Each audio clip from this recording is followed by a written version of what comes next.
मित्रों, अंग्रेजी के महान कवि पीबी शेली ने आंशिक सत्य का उद्घाटन करते हुए कहा था कि कवि विश्व के अनजाने अनचीन्हे विधि निर्माता होते हैं। यह अर्ध सत्य है क्योंकि रचनाकार मान्यता प्राप्त भविष्यवक्ता भी होता है। इस नाते मेरे जैसा कोई कहानीकार दावा कर सकता है कि कोई 2-2.5 दशक पहले मैंने अपने बौने अनुभव के आधार पर जो कुछ लिखा था वह आज सत्य चरितार्थ हो रहा है। आज पूरे विश्व में कट्टरता इंसानियत को रौंदती हुई अट्टहास कर रही है। एक ऐसी ही कहानी लेकर मैं आज उपस्थित हुआ हूं। इस कहानी का शीर्षक है इस्माइल रिक्शावाला एमए पास। इस्माइल रिक्शावाला एमए पास। इतनी सड़ी गर्मी में मैंने जैसे ही स्टेशन से बाहर कदम रखा, चिलचिलाती धूप के सिर पर पड़ते ही सारा बदन झन्ना उठा। मैंने तपिश से बिलबिलाते हुए एक सूखे पेड़ के नीचे खड़े होकर बनियान के भीतर कीड़ों जैसी रेंगती पसीने की बूंदों पर कमीज में मुंह डालकर जोर से फूंक मारी, लेकिन बेचैनी कम नहीं हुई। उल्टे खुजली शुरू हो गई। बस में चिपक कर खड़े होने के दुष्परिणाम स्वरूप दोनों जांघों के पसीने से घंटों तरबतर रहने के कारण उन पर दाद जैसी खुजलाहट शुरू हो गई थी। इसी बीच एक भर्राती आवाज की गूंज से मेरा ध्यान बंट गया। बाबूजी, कहाँ जाना है? उस रिक्शा वाले की पिचपिचाई सी आंखों में झांकते हुए मुझे उसका कुछ अंदाज जाना पहचाना सा लगा। उसकी मौलवी दाढ़ी के खिचड़ी बालों में शायद कई दिनों से कंघी नहीं पड़ी थी। मैंने तिलमिलाकर उसे डांट लगाई। आखिर इस बेहूदे मौसम में तुम लोग रहते कहाँ हो? अगर मौज ही उड़ानी है तो रिक्शा क्यों चलाते हो? उसके पपड़ाए होठ शायद मुस्कुराने के अंदाज में फैल गए। मुझे बेहद झुंझलाहट हुई। मैं उससे किराया तय किए बिना रिक्शे पर हच्च से बैठ गया। अविलंब घर पहुंचने की बेताबी में गर्मी से हो रही अकुलाहट मेरे आदेश में उतर आई। फटाफट रथ यात्रा पहुंचाओ। उसने आश्चर्यजनक ढंग से सीट पर बैठे बैठे अपना सिर बिल्कुल 90 डिग्री पर घुमाते हुए मुझे देखा। अजीब ढीठ आदमी था। मुझसे बार बार नजर मिलाने में उसे तनिक भी संकोच नहीं हो रहा था। बहरहाल मैं माँ के बारे में लगातार सोचता जा रहा था। किसी बीमारी के बिना ही वो बीमार थी। शरीर जीर्ण शीर्ण होता जा रहा था। नजर भी कमजोर होती जा रही थी। पिछले 3 सालों में ही उनके बाल पककर खिचड़ी हो गए थे। गत साल भर में मैं उन्हें देखने कम से कम 10 बार बनारस का चक्कर लगाया था। हर बार वह शिकायत करती कि उनके सिर के पिछले हिस्से में अजीब सी सनसनाहट का एहसास होता है। दिन भर में कम से कम 3-4 चक्कर आ जाते हैं। रसोई में खड़े खड़े खाना बनाते समय कमर के निचले हिस्से में एक कोंचती हुई टीस लगातार होती है, आदि आदि।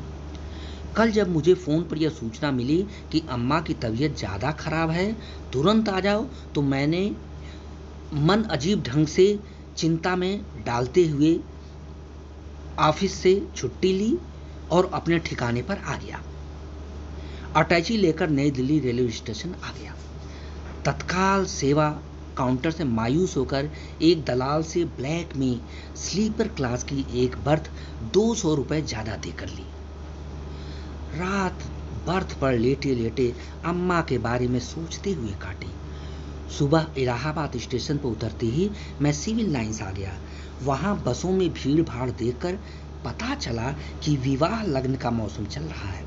मैंने वाराणसी के लिए जो बस पकड़ी और जिस बस में खड़े खड़े 4.5 घंटे की यात्रा की, उसमें कम से कम 100 बाराती सवार थे जो बेतहाशा फिल्मी गाने गा गा कर मेरे चिंतित मन को और अधिक पीड़ित कर रहे थे। उस पीड़ा से मुक्ति उस बस के बनारस पहुंचने के बाद ही मिली। जमीन पर पैर रखते ही मेरे पैर फड़फड़ा कर घर पहुंचने के लिए अनियंत्रित हो रहे थे। रिक्शे पर बैठकर भी मेरा उतावलापन कम नहीं हो रहा था। काश रिक्शे में पंख लगे होते। अचानक मेरा विचार प्रवाह टूट गया। रिक्शे वाला मुल्ला मेरे किसी निर्देश के बगैर गली वीथियों में धड़धड़ाते हुए घुसता चला गया और रिक्शे को ठीक मेरे घर के सामने ले जाकर रुका।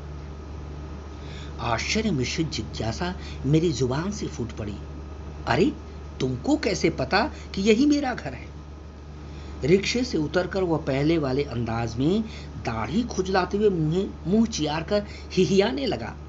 हम कहते थे ना कि आप दिल्ली जाके हमें भूल जाएंगे। वह अपने उटंग कंधे उचकाकर हंस रहा था।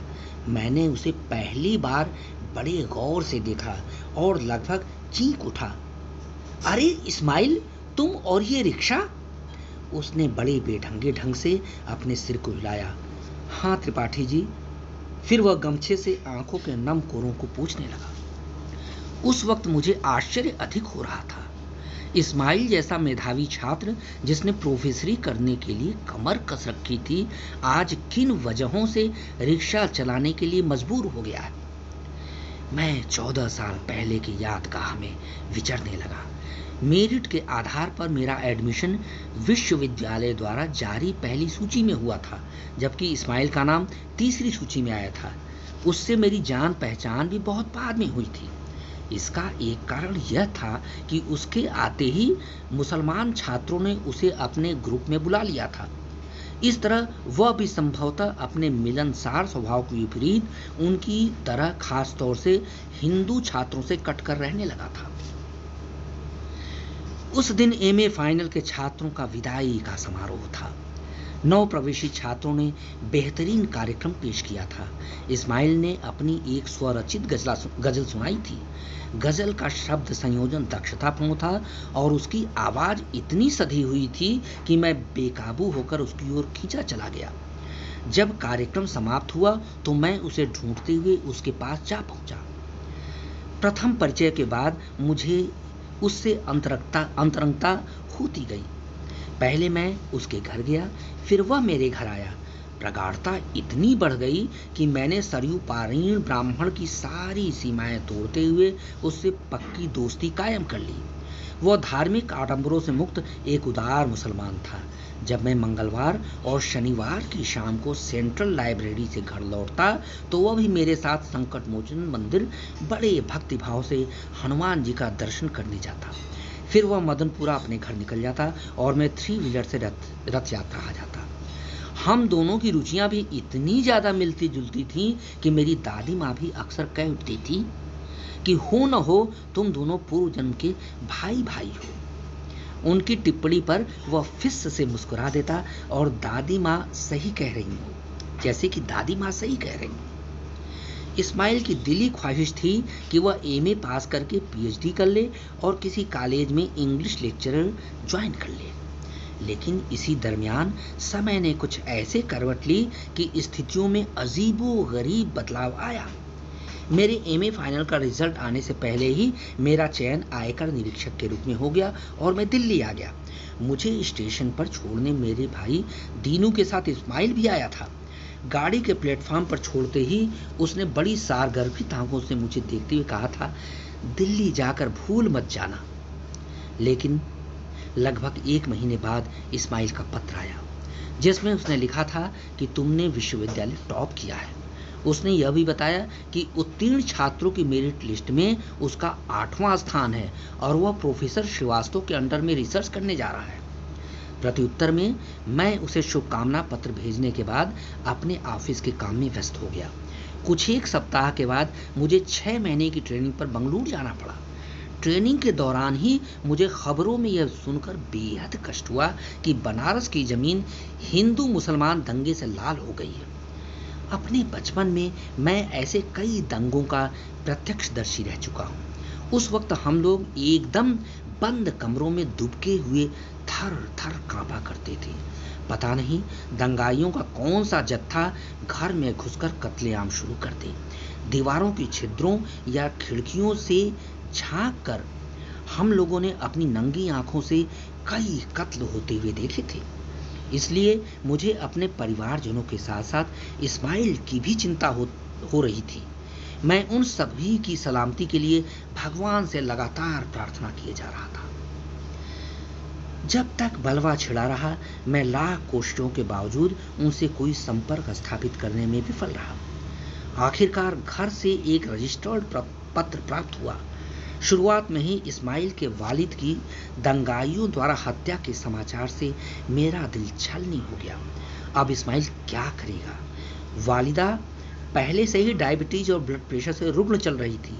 3 जवान बहनों के निकाह का बोझ कौन संभालेगा? छोटा भाई अख्तर अभी मदरसे से अपनी शुरुआती तालीम पूरी करके स्कूल में भर्ती हुआ था। पत्र में आगे भी लिखा था कि दंगाइयों ने वालिद का शोरूम ध्वस्त करके और सारा सामान लूटकर उस परिवार को कंगाल बना दिया है। इस्माइल के इकलौते चाचू और मामू कई साल अपने सपरिवार कराची जा बसे थे, सो उनकी मदद के लिए कोई भी आगे आने वाला नहीं था। जब ट्रेनिंग पूरी करके मैं दिल्ली वापस आया तो मुझे 2-2 लिफाफे एक साथ मिले। पहले पत्र में मेरे छोटे भाई दीनू ने लिखा था कि इस्माइल ने आर्थिक तंगी से उबकर अपना रिसर्च छोड़ दिया है, जबकि 2 दिन बाद लिखे पत्र में यह बताया गया था कि इस्माइल मदनपुरा स्थित अपने घर में ताला लगाकर अपनी वालिदा, बहनों और भाई के साथ कानपुर अपने एक दूर के रिश्तेदार के यहाँ चला गया है। मुझे इस्माइल के जीवन में आए इस झंझावात का बड़ा अफसोस हो रहा था। दुख इस बात का भी कम नहीं था कि इस्माइल ने अपने गर्दिश के दिनों में मुझे अपना नहीं समझा।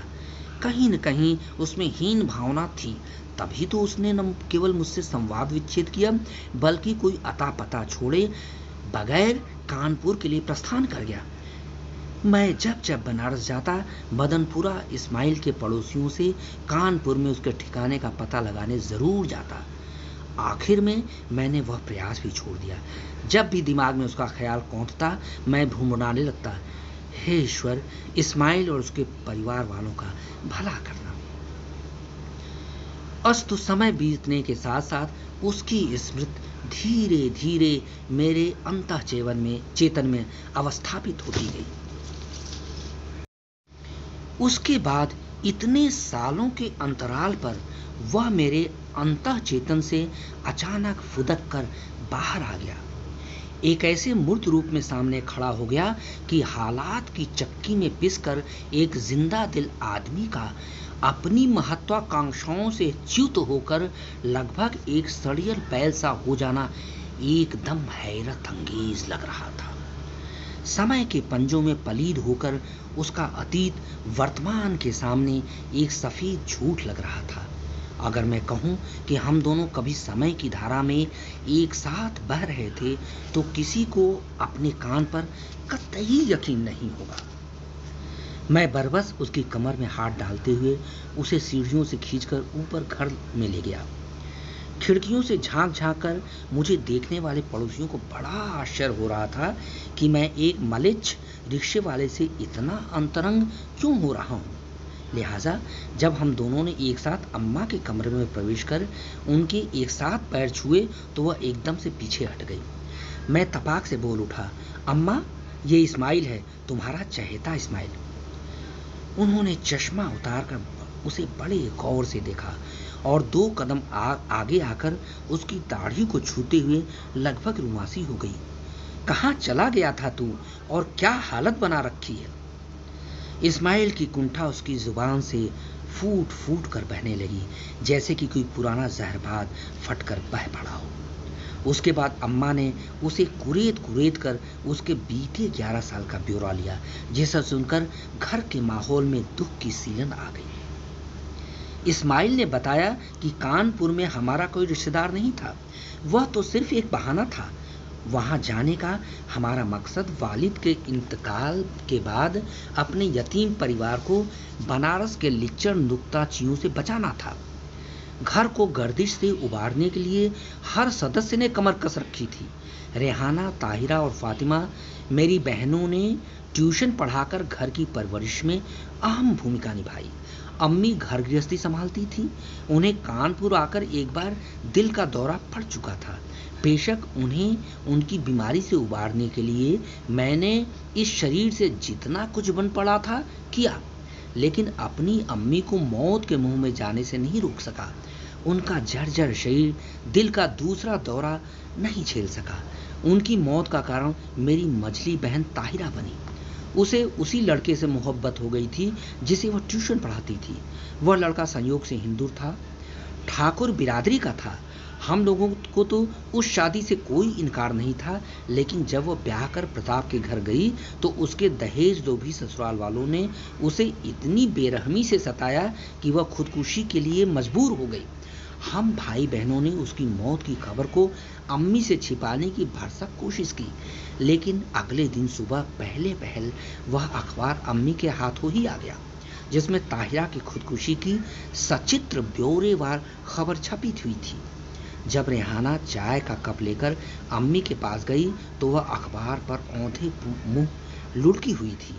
रेहाना ने यह सोचकर कि शायद अम्मी अखबार पढ़ते पढ़ते सो गई हैं, जब उन्हें हिलाया तो वह कुर्सी से ढुलक कर नीचे गिर गई। उन्हें ताहिरा की मौत की खबर पढ़ते वक्त ही दिल का दौरा पड़ गया था। मैं उस वक्त एकदम जार हो गया था।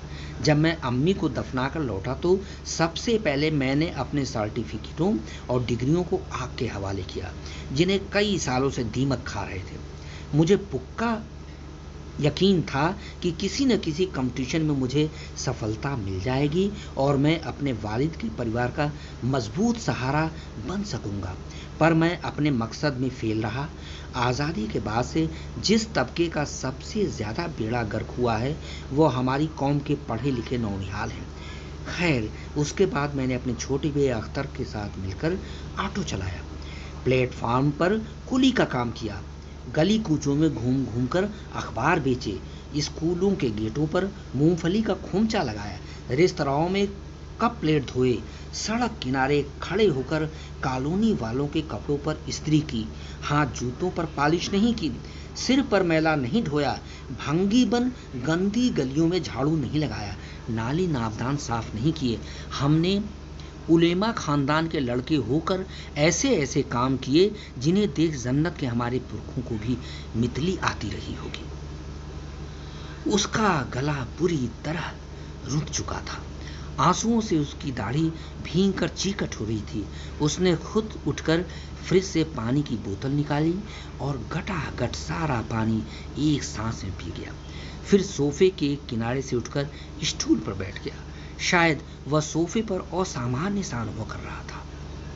हमने कुछ भी नहीं कहा। हम उसके अतीत में उतरकर उसके भोगे हुए दिन खुद जीना चाहते थे।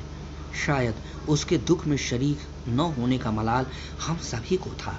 पिछले 10 सालों में ही वह बिल्कुल ढल गया था।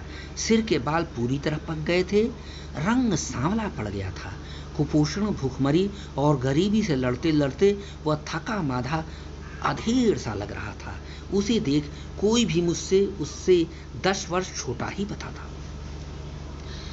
उसने गमछे से अपनी गर्दन रगड़ी और दाढ़ी पोंछी। पता नहीं उस एसी कमरे में उसे इतना पसीना क्यों आ रहा था। उसने एक मजदूर की भांति अपनी गर्दन दाएं बाएं घुमाकर हड्डियां बजाई। संभवतः वह थोड़ा थोड़ा हल्का महसूस कर रहा था। मैंने अभी तक माँ के बारे में कुछ नहीं पूछा था, जबकि मैं 800 किलोमीटर दूर से केवल माँ का हाल चाल लेने आया था। किंतु मुझे माँ को भला चंगा देख खुशी हो रही थी और जिज्ञासा थी, वह देखने में कहीं से भी बीमार नहीं लग रही थी। आखिर उन्होंने अपनी बीमारी का बहाना बनाकर मुझे बुलाया क्यों था? इस्माइल ने अपनी मुस्कुराहट से अपनी पीड़ा बमुश्किल ढकते हुए कहा, इस तरह 10 साल तक अपनी इज्जत ढांपने के लिए हम लोग अपनी पुश्तैनी जमीन से दूर रहे। कानपुर में घर के किराए के लिए माहवार 2000 रुपए देने पड़ते थे। एक दिन रेहाना ने मुझसे कहा, भैया अब हमारे पास क्या रहा? जब माँ बाप ही नहीं रहे तो तुम फिजूल की इज्जत के चक्कर में क्यों पड़े हो? चलो बनारस ही चले, वहीं कोई मेहनत मजूरी कर लेने। वहाँ अपने पुरखों के मकान में रहेंगे तो अब्बू और अम्मी की रूह को भी सुकून मिलेगा। मुझे उसकी बात जायज लगी, सो मैं रेहाना, फातिमा और अख्तर के साथ बनारस आ गया। मैंने कुछ पैसे जमा किए थे जिससे पिछले माह मैंने फातिमा का निकाह कर दिया, लेकिन अख्तर को कॉलेज में दाखिला दिलाने के लिए मेरे पास एक भी ढेला नहीं था। फातिमा के निकाह से माँ को अजीब सी व्यग्रता हुई। तुमने बड़ी बहन रेहाना का ब्याह क्यों नहीं किया? वह पीछे पूछे बगैर नहीं रह सकी। इस्माइल का चेहरा एकदम से उतर गया। वह कहती है कि अब मैं 36 बरस की हुई, मुझसे कौन शादी करेगा? यूं भी मैं शादी कर लूंगी तो तुम्हारी देखभाल कौन करेगा? तुम भी तो 40 बरस के हुए। उस दिन माँ एक सीआईडी की माफिक उससे काफी देर तक पूछताछ करती रही। उसके प्रति बढ़ती उनकी जिज्ञासा की बाढ़ की वजह से उनका उसके लिए उमड़ता अगाध वात्सल्य था। इस बार बनारस आकर मैं एक लंबी छुट्टी बिताने के मूड में था। मैं प्रायः प्रतिदिन नहा धो खा पीकर मदनपुरा इस्माइल के घर चला जाता था। वह 11 बजे के आसपास अपना रिक्शा झाड़ पोंछ कर निकलता था।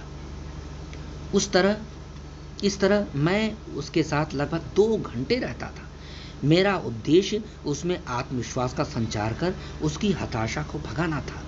मैंने उसे भरसक समझाने की कोशिश की कि वह खुद को इस तरह गलाकर अपने आप से प्रतिशोध लेने की आदत से बाज आ जाए और एक सामान्य जिंदगी जीने के उद्यम में लग जाए।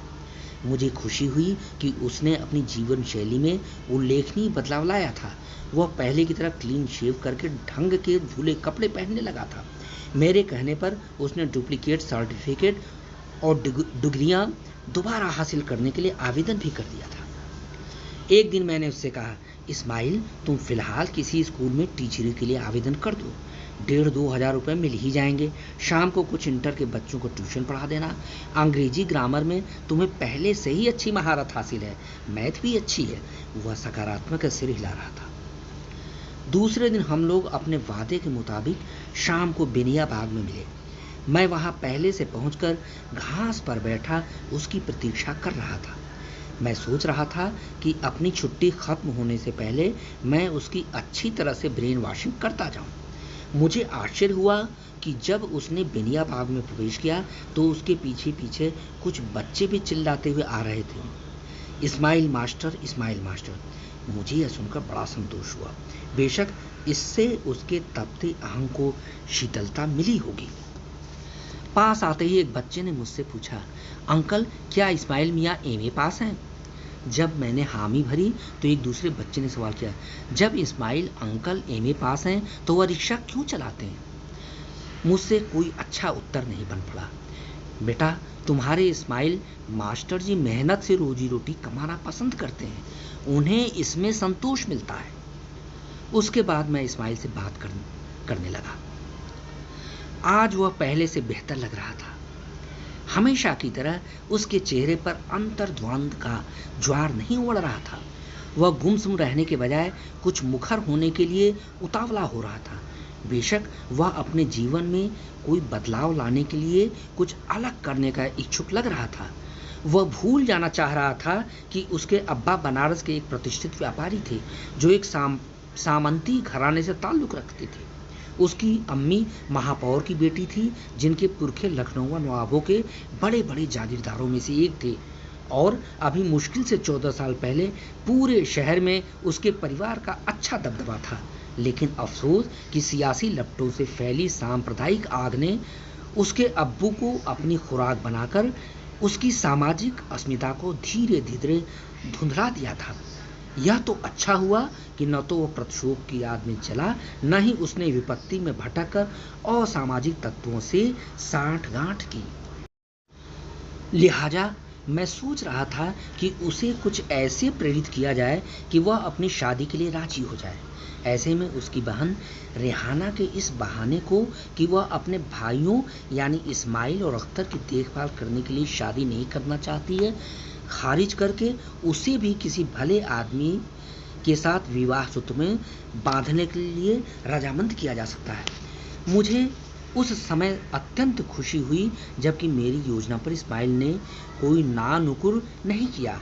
करीब 7:30 बजे जब हम दोनों बेनिया बाग से बाहर आकर अपने अपने घर की ओर चलने को हुए तो मैंने कहा, मेरे पापा के एक दोस्त रईस अंकल हैं जो गोरखपुर में एक मशहूर मदरसे के संरक्षक हैं। उनकी एक अनब्याही बेटी कोई 32 साल की है। रईस अंकल उसके ब्याह को लेकर काफी चिंतित चल रहे हैं। मैं आज ही तुम्हारे विषय में पापा से चर्चा करूंगा, लेकिन सबसे पहले तुम्हें अपने रिक्शे से तौबा करना होगा और जीवन यापन का कोई सम्मानजनक स्रोत तलाशना होगा। मेरे मशवरे पर वह गंभीर था। उसके माथे पर सिलवटें कम थी, जो यह शुभ संकेत दे रही थी कि वह अपने सिर से चिंताओं का बोझ उतार फेंकना चाहता है। उस शाम पापा ने मेरे कहने पर रईस अंकल से इस बाबत फोन पर बात की तो वह बेहद खुश हुए। वह तत्काल रात की ट्रेन से चलकर भोर में मेरे घर आ गए। इस्माइल के बारे में सारी बातें जान लेने के बाद उन्हें तसल्ली हुई। उन्होंने कहा, अगरचे इस्माइल से मेरी लाडो का निकाह हो जाता है तो मैं उसे अपने मदरसे का आरिजी बना दूंगा। मेरी बेटी के लिए उस जैसा नेक और खुददार इंसान कहाँ मिलेगा। पापा और रईस अंकल के निर्देश पर मैं लगभग 10 बजे इस्माइल के घर गया। जब मैंने उसे यह बताया कि आज शाम उसकी शादी के बारे में बात करने उसके भावी ससुर पधार रहे हैं तो वह एकदम हतप्रभ रह गया। मैंने कहा, यार घबराओ मत, तुम्हारा समय तेजी से बदलने वाला है। उस वक्त उसने मुझे जिस निगाह से देखा था उसमें उत्तेजना और कृतज्ञता भी थी। मैंने फिर कहा, हम लोग तुम्हें खुश देखना चाहते हैं। मुझे अच्छी तरह याद है, वह जून की 18 तारीख थी। मानसून कुल 6 दिन लेट था। ठंडी पूर्वा बयार बह रही थी। शायद पास के किसी अंचल में फुहार पड़ी होगी। घर से बाहर कदम रखते ही एक मछुआरा सिर पर टोकरी में मछली बेच रहा था। उसे देख कार में बैठने से पहले रईस अंकल ने कहा, बड़ा उम्दा मुहूर्त है। जब मैंने उन्हें कुछ सवालिया नज़र से देखा तो वो फिर बोल उठे, बेटा हमारे यहाँ भी खूब मुहूर्त देखते हैं। हम लोग भी पुराने हिंदू हैं। हमारे पुरखे इस्लाम अपनाने से पहले एक सनातनी ब्राह्मण परिवार से ताल्लुक़ रखते थे। औरंगजेब के बहकावे में आकर हुकूमत में शिरकत करने के लिए हमारे समूचे खानदान ने इस्लाम कबूल कर लिया था। उनकी सपाट बयानी पर हमें ताज्जुब हो रहा था। चुनांचे उनके बाजू में बैठे पापा जी मुस्कुरा भर रहे थे। मैं कार को भीड़ भाड़ वाली सड़कों के बजाय सुनसान रास्तों से ले जा रहा था। अचानक जैसे ही मैंने गोदौलिया चौराहे से मदनपुरा की सड़क पर कार मोड़ी, रईस अंकल बोल उठे, अवधेश मुझे इस मिठाई की दुकान से थोड़ी मिठाई तो लेने दो। इस्माइल को भी तो मालूम हो कि उसके यहाँ उसके किसी अजीज दोस्त का अंकल आ रहा है। इस्माइल के घर की गली का माहौल कुछ बदला बदला सा था। शुरुआत में ही लोग कुछ झुंडों में अलग अलग गुम से खड़े थे। जैसे जैसे मेरी कार गली के भीतर समाती गई, भीड़ बढ़ती जा रही थी। फिर इस्माइल के घर के पास आकर हमने पाया कि लोग बाग उसे घेरे हुए अत्यंत उत्तेजित से हो रहे थे। जो लोग अंदर से बाहर आ रहे थे वे गुस्से में बड़बड़ा रहे थे। मैंने जगह देखकर घर के सामने कार खड़ी कर दी। हम तीनों जैसे ही कार से बाहर निकले, हमने देखा कि वातावरण धुएं के गुबार से आवृत है और इस्माइल के घर से धुएं के असंख्य छल्ले आसमान की ओर उठ रहे हैं। तभी आग में चर्बी और मांस के जलने की दुर्गंध से हमारी नाक फटने लगी। मुझे एक बैग इस्माइल के साथ कुछ अनिष्ट होने का शुभा हुआ। मेरे ज्ञानेंद्रिय ने कुछ विचित्र सा संकेत दिया। मैं लगभग आपे से बाहर होकर बिल्कुल इस्माइल के घर में दाखिल होने ही वाला था कि तभी रईस अंकल ने मेरी बाह पकड़कर कार के अंदर खींच लिया और पापा जी को अंदर बैठने का सख्त निर्देश देते हुए खुद ड्राइवर की सीट पर बैठकर कार ड्राइव करने लगे। मुझे रईस अंकल का आचरण नागवार लग रहा था। जब वह मुख्य सड़क पर आ गए तो उन्होंने कार रोक दी और मुझसे कहा कि तुम भाई साहब को लेकर घर चलो, मैं आ रहा हूँ। रईस अंकल पैदल ही इस्माइल के घर की ओर चल दिए। हम वहाँ काफ़ी देर तक बदहवास से बैठे रहे। करीब 5-7 मिनट बाद जब मैंने पापा जी से यह इच्छा प्रकट की कि मैं भी सही वस्तुस्थिति का पता लगा कर आ रहा हूँ तो उन्होंने डांटते हुए कहा, अब ज़्यादा बचपना मत दिखाओ, घर चलो। रईस अंकल के आने के बाद सारी बातें साफ हो जाएंगी। उस माहौल में कोई मुसलमान ही सुरक्षित रह सकता है, हिंदू नहीं। रात का 1 बज चुका था। इतनी देर तक रईस अंकल के न आने के कारण हम सभी की चिंताएं बढ़ती जा रही थी। अब तक अफवाहों से यह खुलासा हो चुका था कि कुछ सिरफिरे किस्म के लोगों ने मदनपुरा स्थित एक कठमुल्ले परिवार के घर में आग लगाकर 3 लोगों को जिंदा जला दिया है। हम सभी को यह पक्का विश्वास हो चुका था कि इस्माइल, रेहाना और अख्तर अब इस दुनिया में नहीं रहे। शायद उन तीनों की मौत पर शोक मनाने वाला पूरे बनारस में सिर्फ मेरा ही परिवार रहा होगा। सबको सवेरा होने और उस कांड के बारे में अखबार में विस्तृत समाचार पढ़ने की बेताबी हो रही थी, लेकिन घड़ी की सुई भी गम में डूबी हुई बड़ी सुस्ती से सिसकती हुई चहलकदमी कर रही थी। काफी देर बाद घड़ी ने 2 बजाए।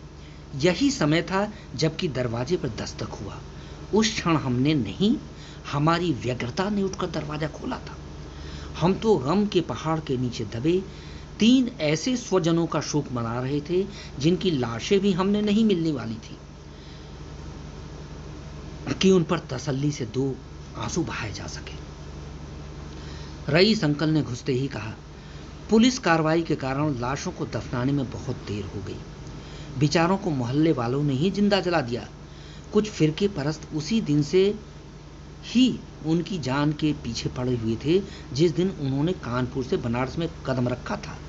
100% लोग ये कह रहे थे कि इस्माइल ने इस्लाम से तौबा कर बुत परस्ती शुरू कर दी थी। वह घर में देवी देवताओं की तस्वीरें लगाता था, सुबह टेप रिकॉर्डर पर भजन सुनता था, हिंदुओं से मिलता जुलता था, मंदिरों में इबादत करने जाता था और खुद उसने अपनी बहन का ब्याह हिंदू से कराया था। उनका कहना था कि जैसे उसके कठमुल्ले अब्बा को उन्होंने मौत के घाट उतार दिया था, वैसे ही उन्होंने उस खानदान के आखिरी वारिस को भी ऊपर को रुखसत कर दिया। दूसरे दिन सुबह पूरा बनारस उबल रहा था। उस अमानवीय घटना पर सियासी मुलम्मा चढ़ चुका था।